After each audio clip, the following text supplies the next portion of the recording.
You're listening to the Love Over Addiction podcast.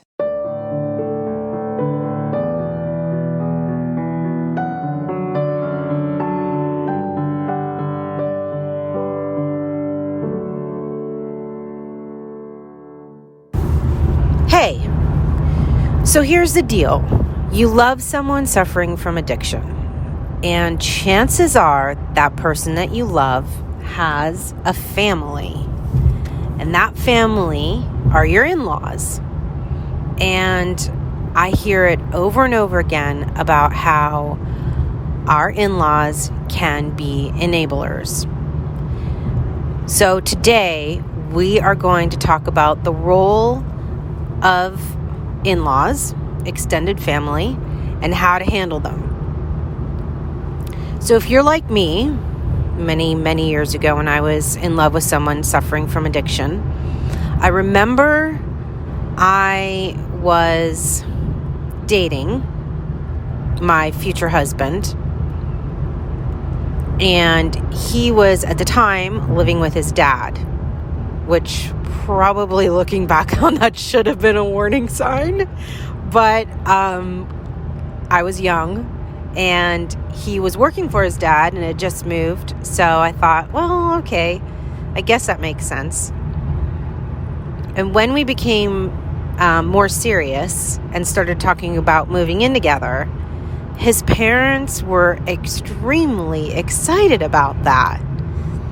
And I thought, oh, well, it's just because they loved me so much, because I'm such a great girlfriend and would be so good for him.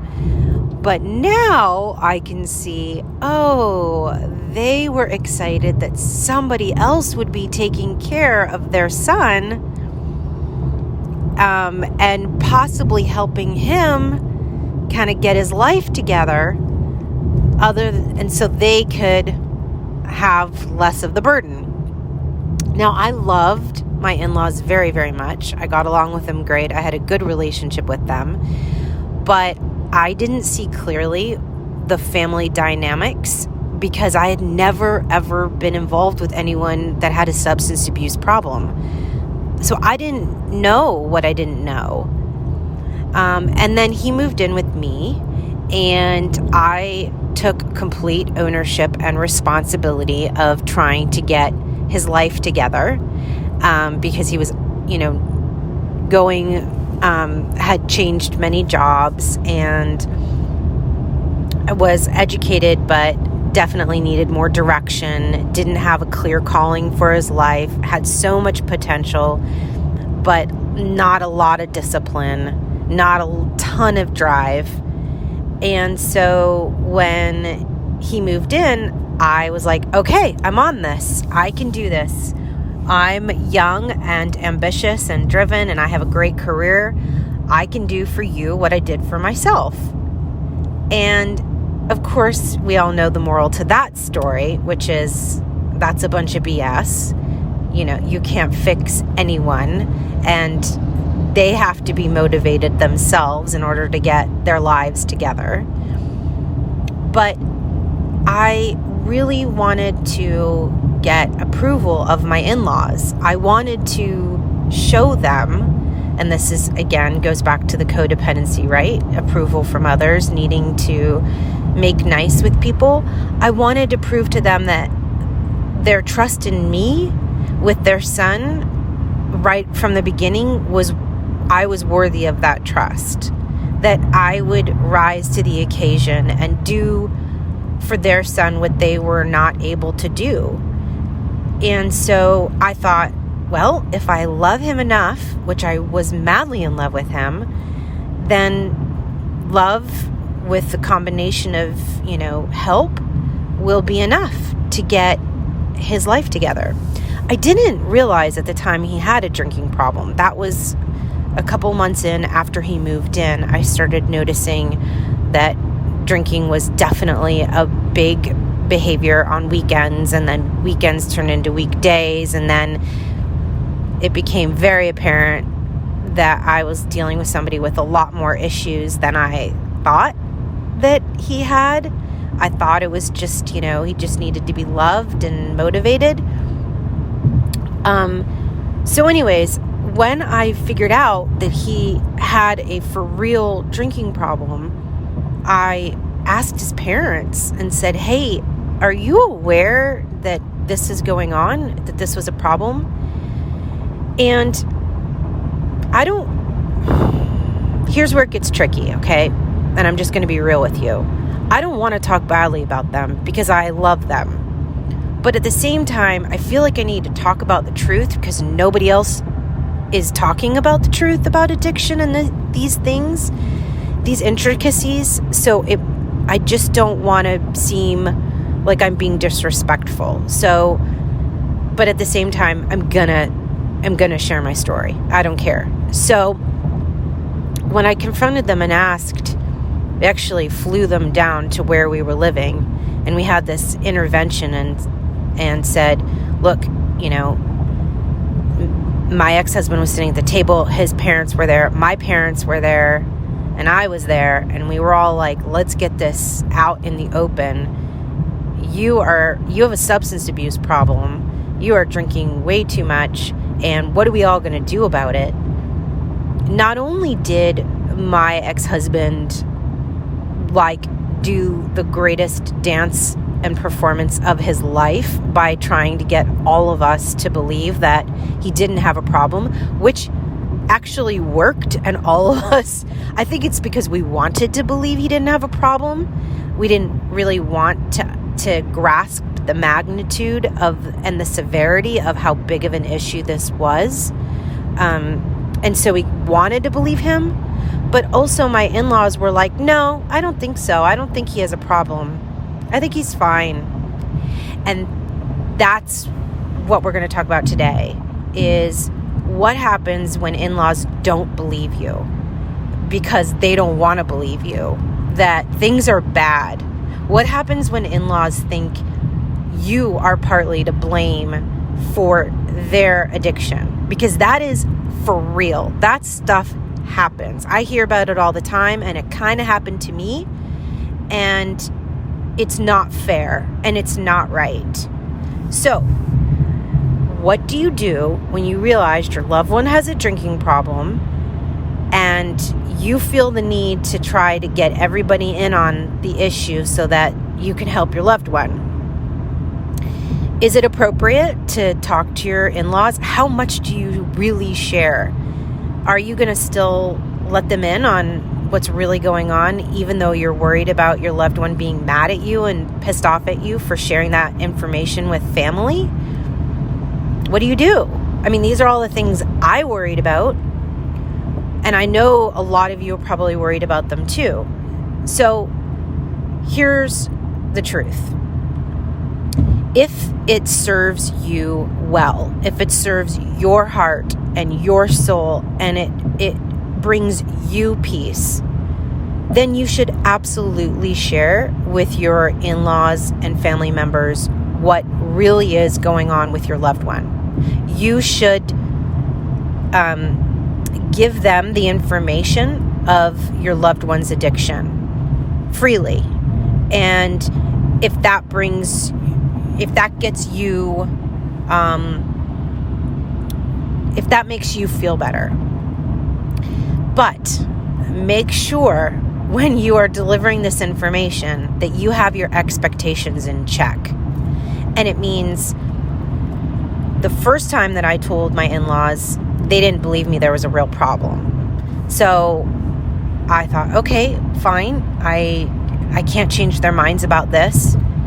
And then over the next 10 years, there were multiple times where I needed their support, and I called them and said, this is what's going on, and gave them hard facts that I thought were impossible to dispute, right? Like some of it was even happening in their own home when we were visiting on holidays. But the power of denial is so incredibly strong.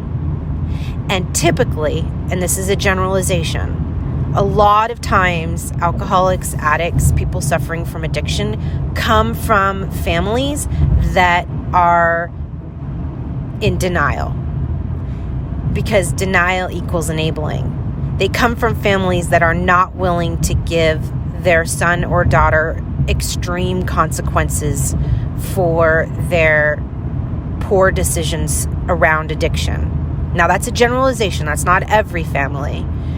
But when you approach your in-laws, it's really important to take that into consideration and think, well, they probably already know or suspected there's been an issue well before you came into the picture. And if they were in denial then, what makes you think they're not going to be in denial now? So expect them to continue whatever patterns and behaviors they currently have. What you're telling them probably isn't going to change their stance. And I know that's a really hard pill to swallow, because you're like, wait a second, like their world is crumbling. My husband's, my wife's world is falling apart.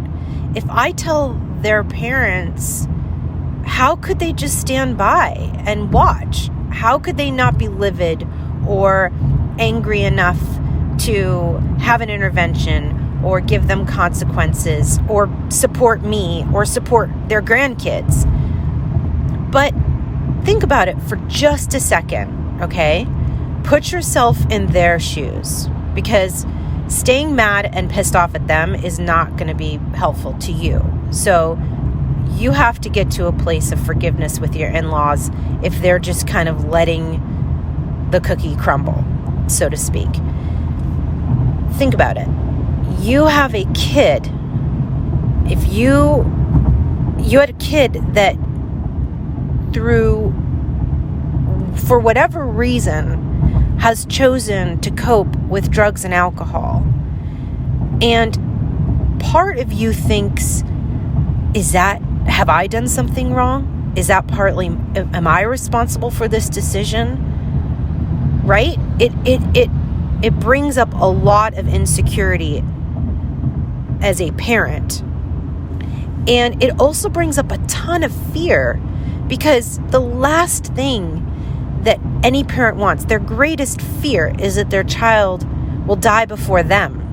And addiction is a very, very scary disease. So they're probably incredibly afraid that their son or daughter, if they truly have addiction issues, is going to pass away before them. So, of course, the temptation to deny the addiction is really going on or is as bad as it is going to be there. And that's how you really grasp what in-laws are going through and why they're tempted to, I don't know, put their head in their sands or shove it under the rug, or even worse, blame you for their kids' issues. So when you talk to them, if you choose to talk to them, understand completely that it's probably not going to change your situation, your relationship. And if you go in with that understanding and just saying, listen, I just want to fill you guys in because I feel like it's important that we are all on the same page, that we all understand the truth of the situation, the severity of the situation. I'm not here to blame. I'm not here to point fingers. I'm not here to make anyone feel bad. I'm here to bring light to truth. Because if we are all equipped with the truth, then perhaps maybe when, our loved one reaches out to us and asks us to help them get sober, we understand what we're truly dealing with here. We understand the history and the path so that we can be great supporters of our loved one getting sober. If you start the conversation like that, it will automatically let people's defenses go down, right? Because you've made it clear that you're not blaming anyone. And you've also made it clear that you are not here to throw your loved one under the bus. You're not here to tattletale and make them feel or look like the bad guy. So that's a great opener. And then if they choose to continue to deny or blame, then why don't you take that as a sign to say, okay, I've tried this. It didn't work so well. I'm not going to waste my time trying to convince everybody else or anyone else that there really is a big problem here. That's not really my role. My role is to take care of myself. My role is to take care of my kids if I have any, and that's pretty much it. I know that it seems difficult when you have in-laws that aren't supportive of you, but here's the truth.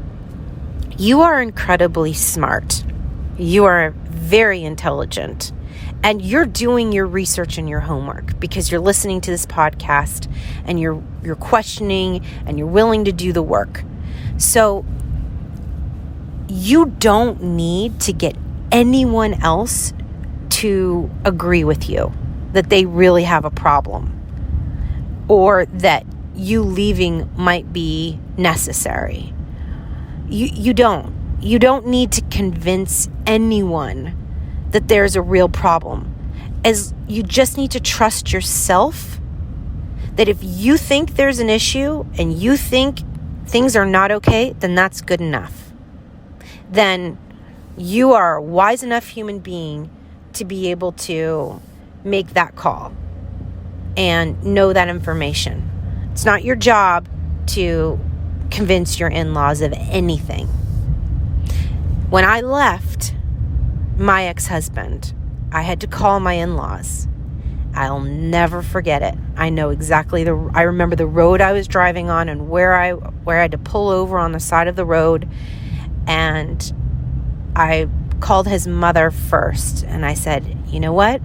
I'm so sorry. I've given this the best shot I can. I have tried everything I know to get your son sober, and I can't.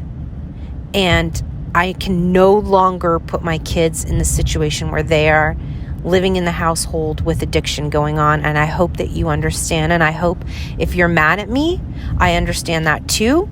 And I hope one day you forgive me, but I'm still going to move forward with this. And I love you, and I will not take your grandkids away from you. And I want to continue to foster a relationship between you and me and the children. And I just want you to know, I don't believe that any of this addiction is a reflection on your parenting. So there's no blame being placed here. And she said, I knew it. I knew when you said hello, I knew you were leaving. I knew this was coming. It was no surprise. Now, you want to know the truth? Because we're all being real here. And God help us, we need more truth tellers out there. I don't think she was very supportive of me. I don't. I think she thought I'm being dramatic by leaving, or I was to blame, or there was some sort of responsibility on my part, that things were not as bad as I was making them be. I was ripping apart a family. I know she is a very big Christian woman, so she probably thought I was, sinning by getting a divorce, blah, blah, blah. But I did it anyways, because I'm not in the business of caring about making decisions that are best for my children based on what other people think of me.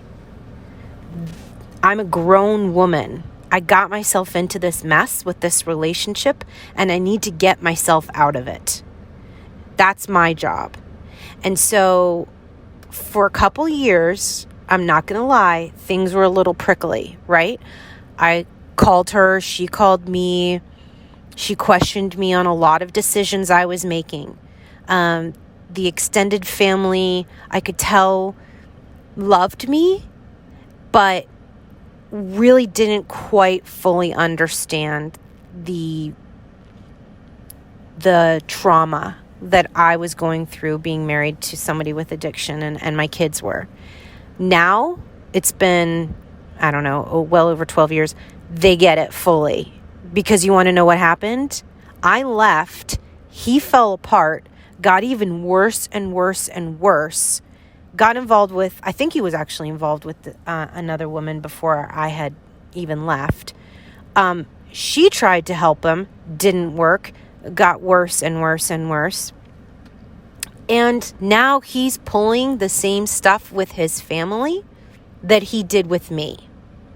And I'm now incredibly close with his family because they get it. They finally got it.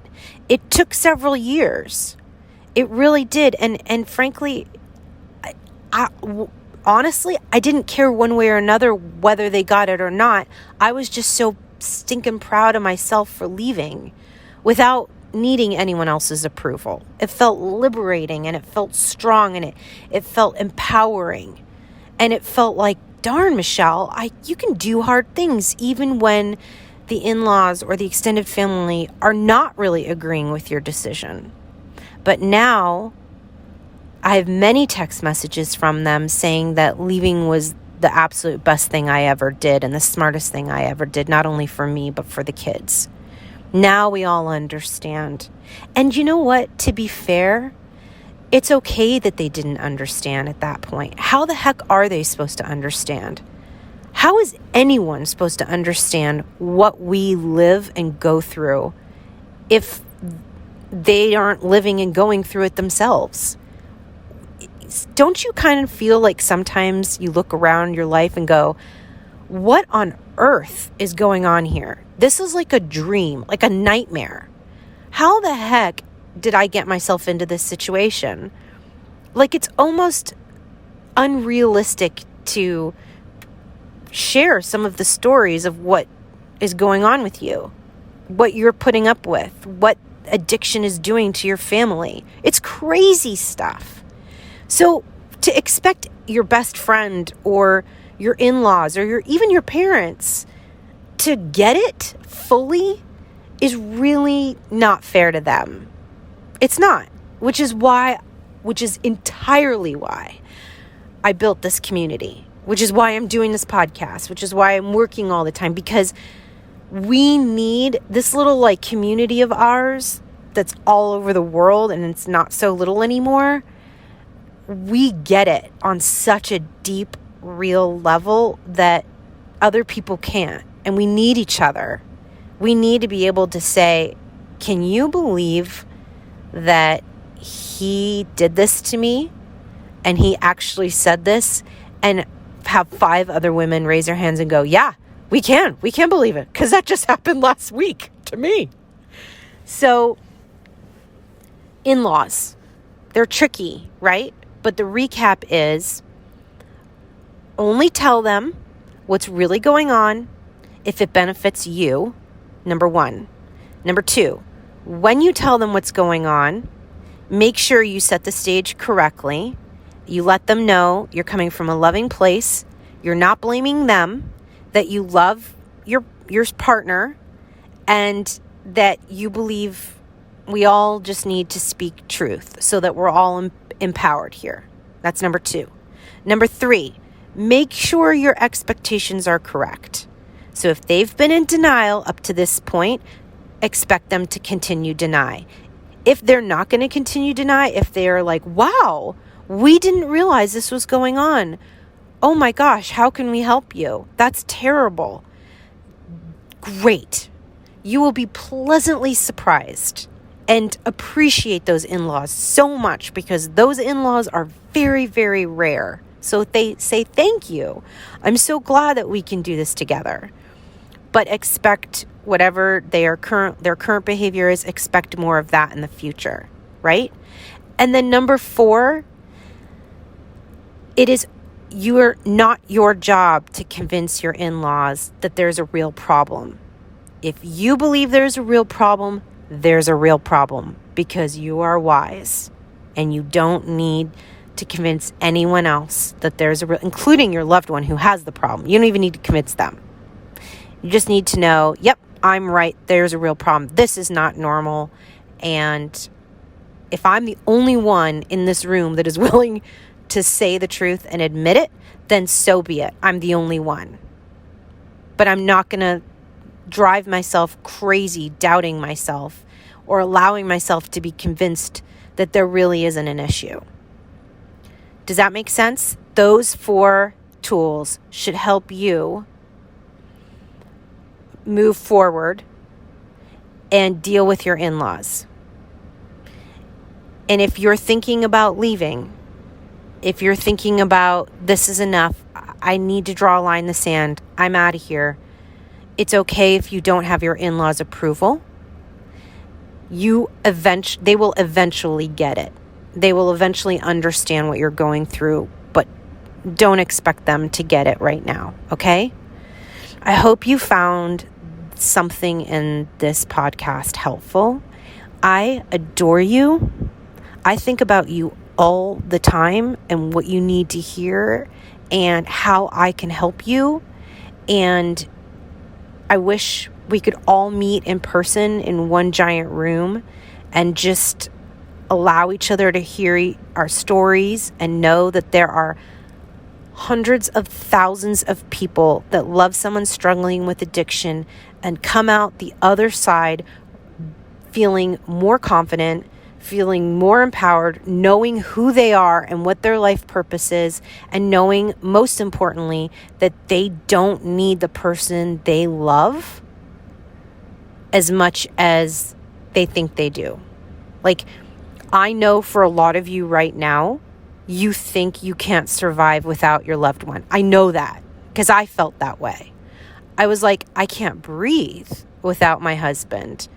Not only that, but what could I do financially and all the anxiety that comes with thinking about leaving.